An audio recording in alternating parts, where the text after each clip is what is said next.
Hello दोस्तों, welcome to my YouTube channel superior study point.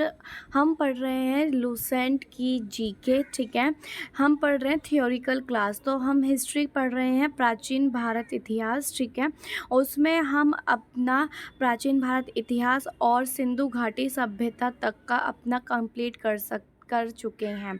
आज हम पढ़ेंगे वैदिक सभ्यता। ठीक है, तो वैदिक सभ्यता के बारे में आज हम पढ़ेंगे। तो पूरी वीडियो इम्पोर्टेंट है, जितने भी इम्पोर्टेंट पॉइंट्स हैं, जितने भी इम्पोर्टेंट नोट्स बन सकते थे इजी लैंग्वेज में, मैंने आपके सामने वैदिक सभ्यता से रिलेटेड लेकर आई हूँ।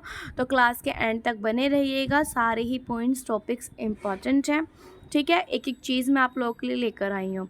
तो वैदिक सभ्यता के बारे में पढ़ेंगे। इसमें हम पढ़ेंगे ऋग्वैदिक काल। ठीक है, क्योंकि वैदिक सभ्यता को दो पार्ट में डिवाइड कर रखा है, एक ऋग्वैदिक काल में, एक उत्तर वैदिक काल में। ठीक है, तो हम ऋग्वैदिक काल और उत्तर वैदिक काल इन दोनों के बारे में हम वैदिक सभ्यता में पढ़ेंगे। ठीक है, तो क्लास स्टार्ट होने से पहले जिसने अभी तक मेरी चैनल को सब्सक्राइब नहीं करा है, चैनल को सब्सक्राइब कर लीजिए, ताकि आपके पास में ऐसे ही और भी जीके की और करंट अफेयर्स की वीडियोज़ के नोटिफिकेशंस आते रहें।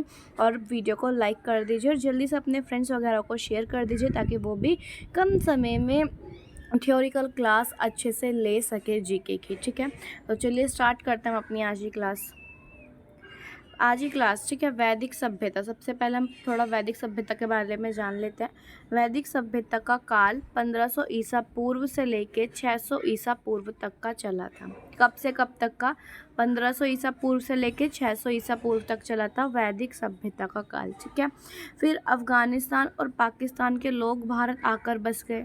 ठीक है, अफगानिस्तान और पाकिस्तान के लोग कहाँ आकर बस गए थे? भारत में आकर बस गए, जिन्हें आर्य कहा जाता है। ठीक है, अफगानिस्तान पाकिस्तान के लोग भारत में आके बस गए थे, जिन्हें आर्य कहा जाता है। इसे ही वैदिक सभ्यता भी कहा जाता है। क्लियर है यहाँ तक? फिर मैक्स म्यूलर के अनुसार आर्य मध्य एशिया के निवासी थे। जो मैक्स म्यूलर है, इसके अनुसार आर्य कहाँ के निवासी थे? मध्य एशिया के निवासी थे। क्लियर यहाँ तक? आगे बात करते हैं हम। ठीक है, वैदिक काल, वैदिक सभ्यता। अब जी वैदिक सभ्यता है हमारी, इसको टू पार्ट्स में डिवाइड कर रखा है, ऋग्वैदिक काल और उत्तर वैदिक काल। क्लियर? ऋग्वैदिक काल और उत्तर वैदिक काल। ऋग्वैदिक काल जो है आपका, ये 1500 ईसा पूर्व से लेके 1000 ईसा पूर्व तक का काल चला था, प्लस आपका उत्तर वैदिक काल 1000 ईसा पूर्व से लेके 600 ईसा पूर्व तक चला था। ठीक है, क्योंकि आपका जो वैदिक काल है, कब से कब तक का है आपका वैदिक काल? ये वैदिक काल कब से कब तक चला था? अरे यार, हाँ, ये चला था आपका वैदिक काल 1500 से लेकर, ठीक है, कब तक का? 600 ईसा पूर्व तक का चला था आपका वैदिक काल। क्लियर? इसको टू पार्ट्स में डिवाइड करा, ऋग्वैदिक काल और उत्तर वैदिक काल। यानी कि 1500 ईसा पूर्व से लेकर 1000 ईसा पूर्व तक आपका ऋग्वैदिक काल, 1000 ईसा पूर्व से लेकर 600 ईसा पूर्व तक आपका उत्तर वैदिक काल। ठीक है, तो हम इस वैदिक सभ्यता में हम ऋग्वैदिक काल और उत्तर वैदिक काल के बारे में ही पढ़ेंगे। ठीक है, तो फिर देखते थोड़ा सा नीचे आके, जो आपका ऋग्वैदिक काल है, ठीक है, जो ऋग्वैदिक काल है, ये आपका पितृ प्रधान शासक था। क्यों? यहाँ पे पुरुषों की चलती थी। ठीक है, पितृ प्रधान शासक मतलब पुरुषों की चलती थी, उनको ज़्यादा मान्यता मिलती थी, औरतों की इतनी वैल्यू नहीं थी इस काल में। ठीक है, फिर बात आती है उत्तर वैदिक काल। ये ग्रामीण सभ्यता थी यहाँ की। ठीक है, ग्रामीण सभ्यता यानी कि यहाँ पे लोग अच्छा खासा नगर बनाकर रहते थे। ठीक है, और इनकी भाषा क्या थी? संस्कृत इनकी भाषा थी उत्तर वैदिक काल के लोगों की। क्लियर यहाँ तक? आगे बात चलते हैं। अब हम पढ़ते हैं ऋग्वैदिक काल के बारे में थोड़ा सा। ठीक है, ऋग्वैदिक काल, ऋग्वैदिक काल की जो संस्था है, ठीक है, संस्था को क्या कहा जाता था? सभा समिति कहा जाता था संस्था को। ऋग्वैदिक काल की सभा और समिति ये संस्था थी ऋग्वैदिक काल के। ठीक है, इसकी प्रशासनिक इकाई थी, कितनी थी प्रशासनिक इकाई? 5। कितनी संख्या थी? 5 संख्या थी प्रशासनिक इकाई की। कौन कौन सी, ये भी बता देते हैं हम। ठीक है, प्रशासनिक इकाई की कुल संख्या थी 5। कौन कौन सी? कुल, जिसको परिवार कहा जाता है। ठीक है, और ये सबसे छोटी इकाई मानी जाती है। इसका मतलब कुलप पिता, यानी कि कुल का मतलब क्या होता है, कुलप पिता यानी कि मुखिया, परिवार का मुखिया। कुल होता है सबसे छोटा, ठीक है, जितनी सबसे छोटी इकाई। इसकी क्या होता है, जो कुल होता है, कुल में उसका मुखिया कौन होता है। अब मान लो आपकी फैमिली है, ठीक है, फैमिली को कौन चला रहा है, आपके पापा चला रहे हैं, तो पापा कौन हुए, हेड हुए, यानी कि उस घर के मुखिया हुए पापा, ठीक है। तो ऐसे ही ये परिवार है, परिवार सबसे छोटी इकाई है, प्लस इसके पिता कौन होते हैं, पिता को क्या, कुलप पिता, मतलब कि पिता को क्या कहा जाता है, मुखिया कहा जाता है इसमें। क्लियर यहाँ तक। फिर एक ग्राम, ग्राम माने ग्रामीणी, ग्राम माने कि आपका एक ग्राम, ठीक है, मतलब कि आपका एक क्या हो गया, एक आपका जो गांव हो गया, ठीक है, एक गांव हो गया, एक जिला हो गया, उसके जो प्रधान वगैरह, जो उसका सरपंच वगैरह होगा, ठीक है, उसको क्या कहते हैं, ग्रामीणी कहा जाता है। ये इसकी इकाइयाँ। फिर आता है उसके बाद में विश्व या विश्व, ठीक है, इसको विश्व या विश्व कहते हैं। क्लियर यहाँ तक। तो ये विश्व, विश्व मतलब कि इसको क्या कहा जाता है, विश्वपति भी कहा जाता है इसको। क्लियर यहाँ तक। फिर उसके बाद आता है आपका जन, जन्म को क्या कहा जाता है, जन को राजन भी कहा जाता है। फिर आता है अपना राष्ट्र, ठीक है, राष्ट्र को तो सबको पता है, अपना देश जो एक होता है। क्लियर। तो इसकी 5 ये प्रशासनिक इकाइयाँ हैं किसकी, ऋग्वैदिक काल की। पहले कुल, ग्राम, वेश, जन, राष्ट्र, ठीक है, इसको आप अच्छे से नोट करके याद कर लीजिएगा। आगे चलते हैं। अब बात आती है रत्नी। ऋग्वैदिक काल में रत्नी अधिकारी को बोलते थे, ठीक है, ऋग्वैदिक काल में जो रत्नी है किसको बोलते थे, अधिकारी को बोलते थे। इसमें सूत, कम्मादी, रथकार आते थे, ठीक है। ये अधिकारियों की जो संख्या होती थी कितनी होती थी, 12 संख्या होती थी अधिकारियों की। क्लियर यहाँ तक। फिर है गुप्तचर। गुप्तचर यहाँ पे 2 प्रकार के होते थे, पूरब और स्पर्श, ठीक है। ऋग्वैदिक काल में जो गुप्तचर होते थे पूरब और स्पर्श होते थे, ठीक है। पूरब मतलब कि दुर्गपति, ठीक, दुर्गपति मतलब कि जो जासूस जो होते हैं दूर से, मतलब किसी एक पर्टिकुलर बंदे के पीछे, जो जैसे कि एक चोर है, ठीक है, या फिर ये क्रिमिनल है, इसके पीछे एक गुप्तचर लगा दिया जाएगा, ठीक है, ये हो गया आपका गुप्तचर और ये हो गया आपका क्रिमिनल, ठीक है। ये सिर्फ एक पर्टिकुलर बंदे को ही देख रहा है, पर्टिकुलर बंदे की ही निगरानी कर रहा है, ठीक है, एक ही बंदे की, या फिर एक हो या 2 हो, ठीक है। क्लियर यहाँ तक। तो उसको बोला जाता था दुर्गपति पूरब, ठीक है। फिर बात आ जाती है आपकी स्पर्श की। अब जो स्पर्श है ये जनता की गतिविधि की निगरानी रखने के लिए होते थे। जो ये वाले गुप्तचर होते थे ये पूरी जनता की निगरानी करते थे, ठीक है, उनकी जो गतिविधि होती थी, जो उनके ऊपर ये निगरानी रखते थे कि वो क्या कर रहे हैं क्या नहीं कर रहे हैं, ये स्पर्श उन गुप्तचर में आते थे। क्लियर यहाँ तक। फिर आते बाजपति। बाजपति कौन होते थे, गोचर भूमि अधिकारी होते थे बाजपति, इन्हें कहा जाता था, ठीक है। उग्र, ये अपराधियों को पकड़ने वाले होते थे। ऋग्वैदिक काल में उग्र कौन होते थे, अपराधियों को पकड़ने वाले होते थे। क्लियर यहाँ तक। अब बात आ जाती है आपकी वर्ण व्यवस्था। अब वर्ण व्यवस्था ये क्या, ये व्यवसाय पर आधारित है वर्ण व्यवस्था, ठीक है। वर्ण व्यवस्था में आपके ब्राह्मण, क्षत्रिय, वैश्य, शूद्र, यानी कि अगर कोई ब्राह्मण के घर पर पैदा होगा तो वो क्या करेगा, वो भाई मतलब कि पुरोहित बनेगा, वो पढ़ाएगा, ठीक है, वो ज्ञान देगा, यज्ञ करेगा, पंडित बनेगा, ये सब काम ही तो करेगा एक ब्राह्मण। फिर एक क्षत्रिय। अब जो क्षत्रिय के घर में पैदा होगा वो भाई सिर्फ सेना में ही भर्ती हो सकता है, वो क्षत्रिय का ही काम कर सकता है। अब जो वैश्य के घर में पैदा होगा वो वैश्य का काम करेगा, वो व्यापार करेगा, वो व्यापारी बनेगा।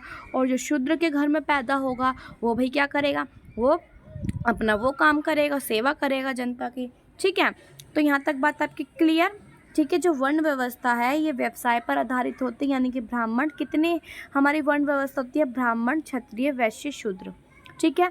अब जो ब्राह्मण है, ठीक, ये ब्राह्मण कहाँ से बने हैं, ये मुख से, ठीक है, मतलब कि मुख, ये मुख वाले हैं, यानी कि ये सिर्फ मुंह से बोल सकते हैं, यानी कि यज्ञ करेंगे तो मुंह से बोलेंगे, मंत्र वगैरह बोलेंगे, पढ़ाना होगा तो मुंह से बोलेंगे, ठीक है, ये मुंह से निकले हुए ब्राह्मण, मतलब कि माना गया है। ये क्षत्रिय ये बाजू से निकले हुए हैं, बाजू से मतलब कि जाएंगे सेना में लड़ेंगे जाकर, ठीक है, तो अपने हाथ पैर चलाएंगे। वैश्य ये जांग से बने हुए, यानी कि व्यापारी, इनका काम क्या होता है, बैठने का होता है, चलने फिरने का होता है, ठीक है, तो पैरों से ही तो होगा ना ये सब कुछ। शूद्र, शूद्र यानी कि चरण से, चरण हमारे मतलब कि सबसे नीचे पैर का जो पंजा होता है, ठीक है, ये वहाँ से निकले हुए शूद्र, ठीक है। यानी कि ये क्या करते हैं, ये ब्राह्मण की, क्षत्रिय की, वैश्य की है, इन सब की सेवा कौन करता है, शूद्र करता है, ठीक है, क्लियर। ब्राह्मण, क्षत्रिय, वैश्य इन सब की सेवा कौन करता है, आपका शूद्र करता है इन सब की सेवा, ठीक है। अब ब्राह्मण मुख से निकले हुए हैं, इनको पुरोहित कहा जाता है, ठीक है, ये पुरोहित का काम करते हैं। क्षत्रिय बाजू से निकले, सेना का काम करते हैं। वैश्य जांग से निकले तो व्यापारी का काम करते हैं। शूद्र चरण से निकले तो ये सबकी सेवा करते हैं, ठीक है, क्लियर यहाँ तक।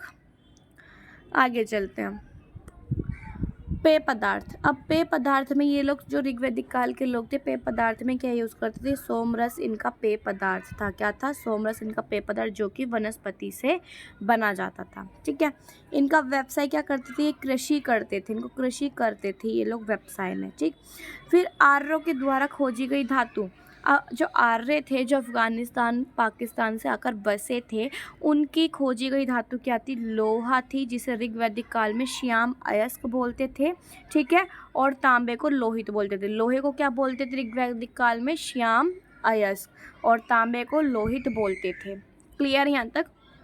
आगे चलते हैं, अब आता है अमाजू। अमाजू किसे कहते हैं, जीवन भर अविवाहित रहने वाली स्त्रियों को अमाजू कहते थे। ऋग्वैदिक काल में जो जीवन भर अविवाहित स्त्री, यानी कि आज के टाइम पे बोला जाए तो जो स्त्री, जो महिला शादी ना करे जीवन भर, जो कुंवारी रहे उम्र भर, उसको क्या बोलते थे, इसमें अमाजू बोलते थे, ठीक है। फिर वस्त्र, ये वस्त्र कैसे पहनते थे यहाँ के लोग, वास, आधिवास, उष्णी, मतलब कि आधे कपड़े पहनते थे, थोड़े गर्म कपड़े पहनते थे, ठंडे कपड़े पहनते थे, नीवी पहनते थे। नीवी मतलब कि अंदर पहनने वाले वस्त्र जो होते हैं उनको नीवी कहते हैं, ठीक है, क्लियर यहाँ तक। आगे चलते हैं, अब आ जाती है प्रमुख दर्शन एवं संस्थापक। अब जो ये आपका जो ऋग्वैदिक सभ्यता है, जो ऋग्वैदिक काल है, इसके कुछ प्रमुख दर्शन हैं और उनके संस्थापक, ठीक है। कौन कौन से, योग के संस्थापक कौन है, पतंजलि। अब लगा लो कि मतलब कि इसको आप ऐसे याद कर सकते हैं कि जो आपके पतंजलि मतलब कि जो रामदेव बाबा हैं, ठीक है, उनके वो क्या करते हैं, योग करते हैं। उनकी कंपनी का क्या नाम है, पतंजलि नाम है, ठीक है। तो यहाँ से आपको ये याद हो जाएगा, रामदेव बाबा योग करते हैं, उनकी कंपनी का नाम पतंजलि है, तो योग के संस्थापक पतंजलि हो गए, क्लियर। न्याय के गौतम बुद्ध। अभी न्याय कौन करता है, गौतम बुद्ध ने न्याय करा था, ऐसे याद कर सकते हैं। संख्या आपका कपिल, ये सबसे प्राचीन दर्शन है, ठीक है। सबसे प्राचीन दर्शन पूछा जाता है एग्जाम में, सबसे प्राचीन दर्शन कौन सा है, तो संख्या है सबसे प्राचीन दर्शन, ठीक है। फिर चारवाक के संस्थापक, चारवाक का ये सबसे ईजी है। पूर्व मीमांसा के संस्थापक जैमिनी। उत्तर मीमांसा, बाद रामायण, कौन है, बाद रामायण उत्तर मीमांसा के। फिर बात आती है वैशेषिक के कणाद या उलूक, क्या है, वैशेषिक के कणाद या उलूक, ये इसके संस्थापक है। तो आपको ये जो भी जितने भी ये साथ के साथ आपके दर्शन और संस्थापक हैं, इसको आपको अच्छे से नोट करके याद करना पड़ेगा, क्योंकि आपके इनमें से भी क्वेश्चंस अच्छे से बन जाते हैं। एक नंबर, दो नंबर के क्वेश्चंस यहाँ से भी आपसे पूछ लेते हैं, क्लियर यहाँ तक आप लोगों को। आगे चलते हैं, अब बात करते हैं हम ऋग्वैदिक कालीन नदियाँ। अब ऋग्वैदिक कालीन नदियाँ, ऋग्वैदिक काल में नदियों को क्या कहते थे और प्रेजेंट टाइम में उन नदियों को क्या कहते हैं, उसके बारे में अब हम डिस्कस करेंगे थोड़ा सा, ठीक है। अब आपका सबसे पहले आता है परुष्णी नदी। परुष्णी नदी ये रावी नदी के नाम से जानी जाती है आज के टाइम पे, ठीक है। रावी नदी को पहले क्या कहते थे, परुष्णी नदी कहते थे। इस नदी के किनारे दसराज युद्ध हुआ था। अब क्वेश्चन में आ जाएगा दसराज युद्ध किस नदी के किनारे हुआ था, या तो ऑप्शन में आपके परुष्णी नदी दे देंगे या फिर आपके रावी नदी दे देंगे, ठीक है। तो कंफ्यूज नहीं होना, अगर रावी नदी नहीं देते, परुष्णी नदी देते तो परुष्णी नदी इसका सही आंसर होगा, क्लियर। दशराज युद्ध कहाँ हुआ था, रावी नदी के किनारे या परुष्णी नदी के किनारे हुआ था, जिसके एक तरफ राजा सुदास, दूसरी ओर 10 जन थे, ठीक है। इन दोनों के बीच में युद्ध हुआ था। इसका उल्लेख ऋग्वेद के 7वें मंडल में हमें मिलता है, क्लियर। अब जो परुष्णी नदी है उसको रावी नदी के नाम से जाना जाता है। पहला पॉइंट, यहाँ पर 10 राज युद्ध हुआ था। दूसरा पॉइंट, किस किस के बीच में हुआ था, राजा सुदास के बीच में और 10 जन के बीच में ये युद्ध हुआ था। इस इसका उल्लेख हमें कहाँ मिलता है, तो ऋग्वेद के 7वें मंडल में हमें इस युद्ध का उल्लेख मिलता है। यहाँ तक क्लियर। आगे चलते हैं। फिर दूसरी नदी का हमारा जो नाम आ जाता है अस्किनी नदी, तो ये इसको आज के टाइम पे क्या बोलता है, चिनाब नदी। सतुद्री नदी, सतलज नदी, स से सतुद्री, स से सतलज नदी। इनको आपको याद करना पड़ेगा क्योंकि क्वेश्चंस एग्जाम्स में क्वेश्चंस पूछ लेते हैं, ठीक है। फिर आपका आता है वितस्तता नदी, इसको झेलम नदी कहा जाता है। सादा नीरा नदी गंडक नदी के नाम से जाना जाता है। गोमती नदी को गोमल नदी के नाम से जाना जाता है। कुंभा नदी को काबुल नदी के नाम से जाना जाता है। विपाशा नदी को व्यास नदी के नाम से जाना जाता है। और द्रस्तती नदी को घग्गर नदी के नाम से जाना जाता है, ठीक है। तो आपको ये नदियों के नाम और ये नदियाँ आपको अच्छे से याद करने पड़ेंगे। क्लियर यहाँ तक आप लोगों को। आगे चलते हैं। फिर जो इनका ऋग्वैदिक काल का जो प्रिय पशु था वो कौन सा था, घोड़ा था। ऋग्वैदिक काल के जो लोगों का प्रिय पशु कौन सा था, घोड़ा था। और इनके प्रिय देवता कौन थे, वो इंद्र थे। आपको ये भी याद करने पड़ेंगे। जितने भी इम्पोर्टेंट पॉइंट्स बन रहे थे, इम्पोर्टेंट जितने भी पॉइंट्स थे सारे ही मैं आपको इस वीडियो में लिख कर आई हूँ, ठीक है। तो ध्यान से वीडियो को देखना। फिर बात आती है ऋग्वैदिक काल में गाय को अधन्य कहते थे। ऋग्वैदिक काल में गाय को क्या कहते थे, अधन्य कहते थे। इसका मतलब गाय की हत्या ना करना और हत्या करने पर देशद्रोही कहा जाता था, ठीक है। मतलब कि ऋग्वैदिक काल में गाय को अधन्य कहते थे। अगर गाय की कोई, इसका मतलब ये होता था, अधन्य का मतलब अगर कोई गाय की हत्या करेगा, लेकिन पहली चीज़ तो गाय की हत्या नहीं करनी है, और कोई गाय की हत्या करेगा तो उसको देशद्रोही घोषित कर दिया जाएगा या उसे देश से बाहर निकाल दिया जाता था। क्लियर यहाँ तक। आगे चलते हैं। अब हमारा ऋग्वैदिक काल जो था वो तो ख़त्म हो गया, उतना ही था ऋग्वैदिक काल में आपका। अब बात करते हैं हम उत्तर वैदिक काल की। उत्तर वैदिक काल में पहले तो हम ये देखेंगे कि उत्तर वैदिक काल में राजाओं, मतलब कि ये 4 दिशा, 1 मिनट, उत्तर वैदिक काल में 4 दिशा बना लेते हैं, उत्तर, पूर्व, दक्षिण, पश्चिम, ठीक है। अब देखेंगे इन चारों दिशाओं में उत्तर वैदिक काल में राजा को क्या कहा जाता था। क्लियर। तो उत्तर में आपके राजा को विराट कहा जाता था, ठीक है। पूर्व में सम्राट कहा जाता था। दक्षिण में भोज कहा जाता था। पश्चिम में आपके स्वराष्ट्र कहा जाता था, ठीक है। उत्तर में विराट, पूर्व में सम्राट, दक्षिण में भोज, पश्चिम में आपके स्वराष्ट्र, और जो मध्य है आपका मध्य दिशा में यानी कि बीच का, यहाँ पे राजा को क्या कहा जाता था, यहाँ पे राजा को राजा ही कहा जाता था। क्लियर यहाँ तक समझ में आया इस तरीके से, ठीक है। उम्मीद करते हैं आपको समझ में आ गया होगा। तो ये उत्तर वैदिक काल में इन 5 दिशाओं में राजाओं को, ये मतलब कि उत्तर में विराट, पूर्व में सम्राट, दक्षिण में भोज, पश्चिम में स्वराष्ट्र और मध्य दिशा में राजा कहा जाता था। क्लियर। अब आता है जो यहाँ का पहला नगर था उत्तर वैदिक कालों का, वो ईंटों से बना था। कहाँ पर, कौशाम्बी में बना था, ठीक है। फिर उसके बाद में यहाँ पे स्वर्ण आभूषण थे, वो निष्क और शतमान थे। निष्क यानी कि जो गले में पहनने वाले जो आभूषण होते हैं, ठीक है। अब बात आती है हमारी, आगे चलते हैं। मुंडकोपनिषद में एक आदर्शवाद था, सत्यमेव जयते, ठीक है। मुंडकोपनिषद में मैंने आपको ऋग्वैदिक काल जब हम पढ़ रहे थे तो उसमें नहीं, जब हम उपनिषद पढ़ रहे थे तो उसमें हमने पढ़ा था कि जो एक सत्यमेव जयते कौन से उपनिषद से लिया गया है, तो मुंडकोपनिषद से लिया गया है सत्यमेव जयते, ठीक है। फिर उसके बाद है जो मुंडकोपनिषद है, इसमें यज्ञ की तुलना टूटी हुई नाव से की गई है। यज्ञ की तुलना किससे की गई है, टूटी हुई नाव से की गई है। किसमें, मुंडकोपनिषद में, ठीक है। फिर उसके बाद है इसमें जो उत्तर वैदिक काल है, इसमें हल को सीरा कहा जाता था। जो हल होता था उसको सीरा कहा जाता था। जो उत्तर वैदिक काल की जो संस्था थी उसको गोत्र कहा जाता था, संस्था को उत्तर वैदिक काल में। और उत्तर वैदिक काल के जो प्रिय देवता थे वो कौन थे, वो प्रजापति थे, उत्तर वैदिक काल के प्रिय देवता। क्लियर यहाँ तक। फिर आता है महाकाव्य। इसमें महाकाव्य उत्तर वैदिक काल में महाभारत लिखी गई थी, ठीक है।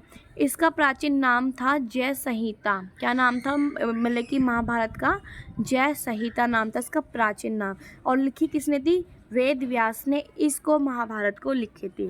क्लियर यहाँ तक। तो ये थी आज का आपका वैदिक सभ्यता, जो कि 2 पार्ट्स में डिवाइड थी, वैदिक काल और उत्तर वैदिक काल। मैंने आपको जितने भी वैदिक सभ्यता से लेकर इम्पोर्टेंट पॉइंट्स थे, ठीक है, उनके जो भी इम्पोर्टेंस ऋग्वैदिक काल से उत्तर वैदिक काल से जो भी इम्पोर्टेंट पॉइंट्स थे, सारे इस वीडियो में अच्छे से एक्सप्लेन करे। जो भी एग्ज़ाम्स में आता है उससे ही रिलेटेड मैं सारा लेकर आई, पूरा निचोड़ जिसे कह सकते हैं हम लोग, ठीक है। इसी तरीके से जीके पढ़ने के लिए और करंट अफेयर्स पढ़ने के लिए चैनल को सब्सक्राइब कीजिए। वीडियो कैसी लगी लाइक करें, कमेंट करें और वीडियो को ज़्यादा से ज़्यादा शेयर करें। मिलते हैं हम अपनी नेक्स्ट क्लास में कल हम पढ़ेंगे महाजनपद, ठीक है, महाजनपद का उदय। तो कल की क्लास में महाजनपद पढ़ेंगे, बहुत ही ज़्यादा इम्पॉर्टेंट है महाजनपद। तो कल की क्लास मिस मत करना, ठीक है। चलिए मिलते हैं हम अपनी नेक्स्ट क्लास में।